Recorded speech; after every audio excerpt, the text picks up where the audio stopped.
she's so in love. And he is excited to have a friend too. And what's funny is I don't think that he knows his size. I don't. I don't think that she knows that he's so different to her. They're just two happy beings side by side. She thinks that he's tall, dark, handsome, and he thinks that she's a nice companion. I couldn't have never predicted this before because, well, A, I didn't know we were getting an ostrich, but I never in a million years would have thought that a turkey would fall for an ostrich, but you are watching it unfold before your very eyes. And the sad part is this heartbreak right here with this guy.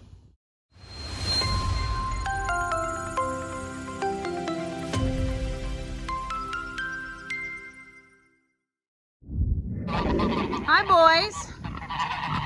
Where are all your girls? Carl ran them off? I don't think so. I don't think you can blame Carl for this one. Sorry. It was a nice try. Mav, come on, stop looking at me that way. He didn't do it. Carl's minding his own business. You know who Carl is interested in? Carl's interested in Carl. But you know who's interested in Carl as well? Jan. Jan is in love. Look at the way that she looks at him. She can't take her eyes off of him. To her, this is her knight in shining armor. She thinks this is her dream come true.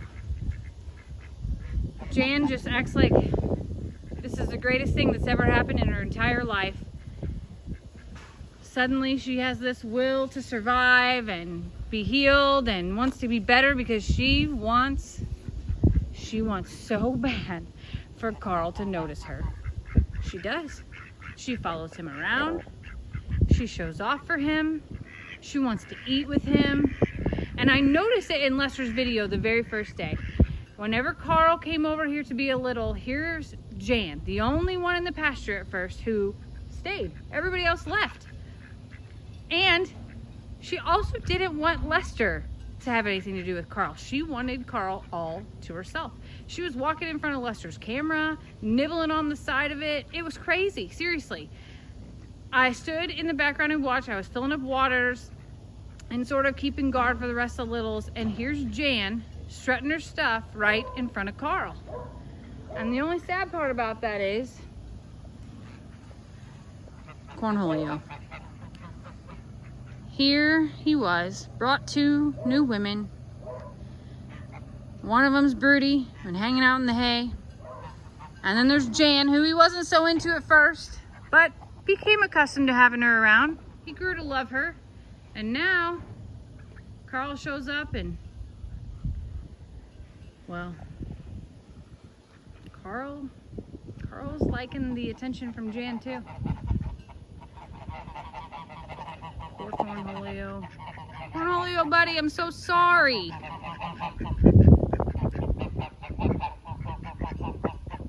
And then there's y'all. All the ladies. Aunt Lydia took all the girls from you. Ice Queen and everything. All those new babies over here. They ditch you guys like, man, like the trash kinda. Every time that you all try to join in and fit in, they just go out and do their own thing. They're like unaffected by you.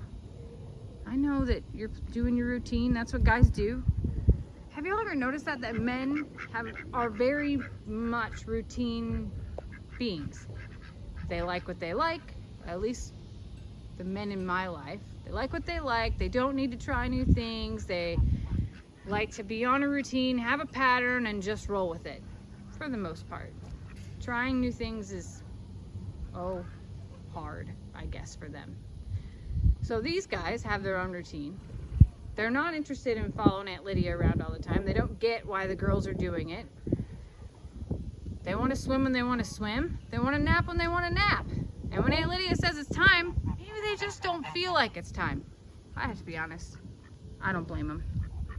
Maybe as women, we are less accustomed to that constant routine. You know, I think a lot of women rearrange furniture. We like to not wear the same dress to multiple events with the same people. Like, I already wore this dress and all these people already saw me in it. We like different shoes. We like, you know, just different foods. We like to try new restaurants. Like, I don't know what part of nature that is in us, but I see it in these animals as well. And it is gender-based, which, you know, is crazy. I see it in these geese. I see it in the ducks. I see it in the goats. I see it in turkeys now, even in alpacas. You know, Ernie comes up every night. He's usually last to be here to eat because he's more concerned about getting sprayed down. He knows he'll get to eat and he's totally fine with later. He's not starving all the time.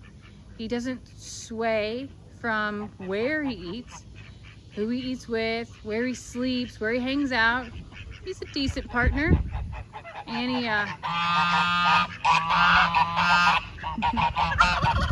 oh no. Lester is on the other side of this fence. Also oh no! Anyway, men generally like routine, and women like variety. And I'm not talking about partners or anything weird or creepy, because that's a whole different thing that I'm not going to go down in this video. I'm simply talking about just daily routines. I'll just go with that. So this is funny. I've been telling Lester for a few days, you know, in cartoons and things, I see ostriches play soccer. They're known to kick, right? I was like, I just want to see what he does with a yoga ball. And here I am making a video about Janky Jan and her love for Carl, and Lester's gonna ruin the ambiance that I've created about Jan's love for this stud that's in her pasture, Cornholio's sadness about losing a partner, and Lester's gonna just toss a big old red text ball in the pasture and let's see what he does. There goes my whole theory about routine too. It doesn't apply to everyone. Lester loves to rearrange the furniture. I used to go in his classroom and it would seriously be like once a week he's rearranging the classroom. Look at Annie, look at him. Seriously, once a week he's rearranging the classroom. And sometimes twice before school would even start because it just didn't have the right fit. Now, I realize that's a teacher thing in general, but I've never seen anybody do it as much as Lester did, as far as changing that. And at home, sometimes he's like, I wonder if we put the bed over here or the couch over here, and I just don't have the energy to do that. So maybe there's a little bit of reversal in our lives. I don't know. I will tell you one thing that's funny.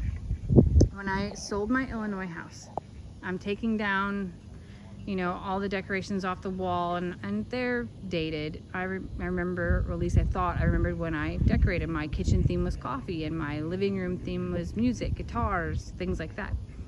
And it was sad to part with it because it was just like, it was homey, you know.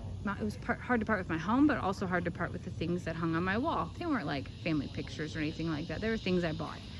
But when I was making Xander's graduation video, I'm pulling up pictures of when we first moved into that house, and lo and behold, this is so embarrassing. Oh, 15, 16 years ago, that was also my decor. So yes, I apparently am a creature of habit when it comes to my environment.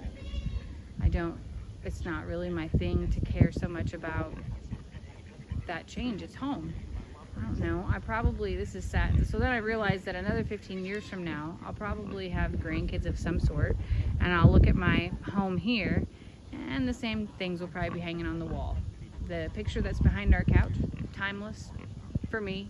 I still look at the kids at the exact, that's how they look to me, even though that was actually 2 years ago. So, who knows?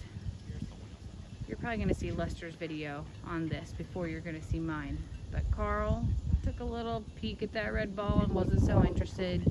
Jan made sure to get in between the ball and Carl so that Carl would continue to hopefully notice her. And Cornholio is, well, he wants to go visit with Marsha. He's gonna go check on her. He looks so sad. Cornholio, buddy. I'm so sorry. Carl got here and suddenly he gets all the attention. He got here at the worst time. You're in molting season. You can't even show off for Jan. Jan's needed you when she was at her low and you accepted her, and now she's starting to heal and some new guy comes in and he's tall, dark, and handsome. And you kind of got pushed to the side. Just know, Sissy's here biting my arm. Just know, buddy, that we love you. And there's lots of people that love you. And you know who else loves you? Marsha loves you. Marsha's up there cooking some babies. She is. Pretty soon there'll be little cornholios running around, I hope.